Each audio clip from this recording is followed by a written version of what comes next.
Bonjour, je suis Alexandre Boise, je suis l'auteur du Prix du Charbon dans l'anthologie Invention et Jeux de pouvoir. Je suis professeur documentaliste dans un petit collège du Morvan et je suis aussi responsable des petits trailers des anthologies Oniri sur YouTube.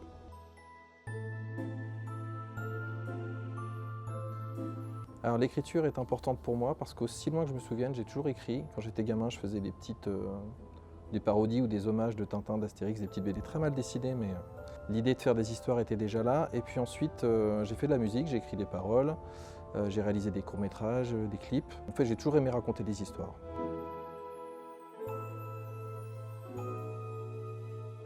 Je pense que l'ouvrage qui m'a le plus marqué, alors il y en a beaucoup, il y a évidemment La Croisée des mondes de Philippe Pullman, mais celui qui m'a vraiment donné envie d'écrire, c'est Pierre Bottero avec La Quai des Willan et puis Le Pacte des Marchombres après. Déjà parce que c'est des lectures que je conseillais régulièrement à mes élèves en collège, et puis c'est vraiment un univers qui m'a happé et j'ai eu envie de faire vivre ça aussi à mes élèves, à mes lecteurs, et c'est vraiment ce qui m'a donné envie de créer mes propres univers.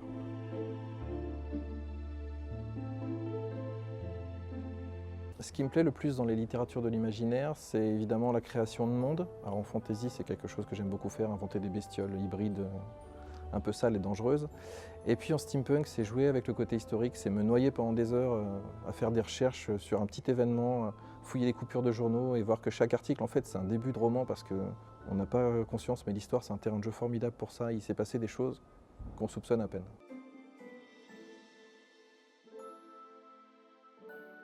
J'ai découvert Oniri grâce à un autre auteur de la maison qui s'appelle Arnaud Cazel, parce qu'on a participé en 2021 à une masterclass ensemble de Lionel Davoust et Jean-Claude Dugnac. Et on était tous les deux stagiaires de cette formation et il sortait à cette époque le premier tome de sa saga Un certain goût de plomb. Et il nous a fait vraiment une pub dithyrambique sur la maison d'édition.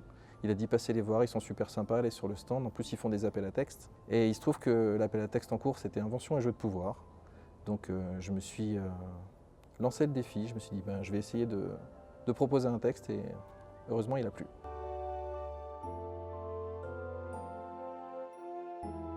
Alors pour décrire mon texte, le prix du charbon en 3 mots, j'ai choisi boulangisme, pyréolophore et héliographe parce que j'ai horreur des mots simples.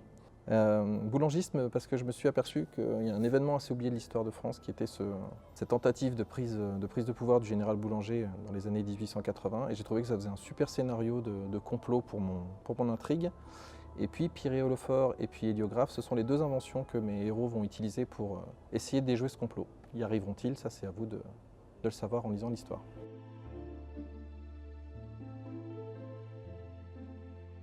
Alors, mon meilleur souvenir avec Oniri, c'était l'année dernière, c'est les premières imaginales que je faisais en tant qu'auteur, après avoir assisté à 2 éditions en tant que spectateur.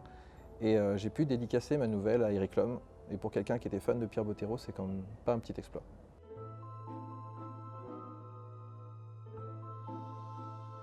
Alors, si j'étais un super-héros, je m'appellerais Procrastinator, parce que j'ai tendance à faire le mois prochain ce que je vais déjà faire l'année dernière.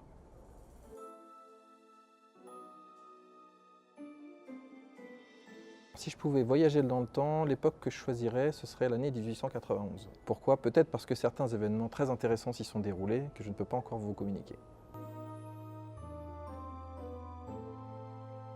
Joyeux anniversaire Oniri, et à chacun son imaginaire.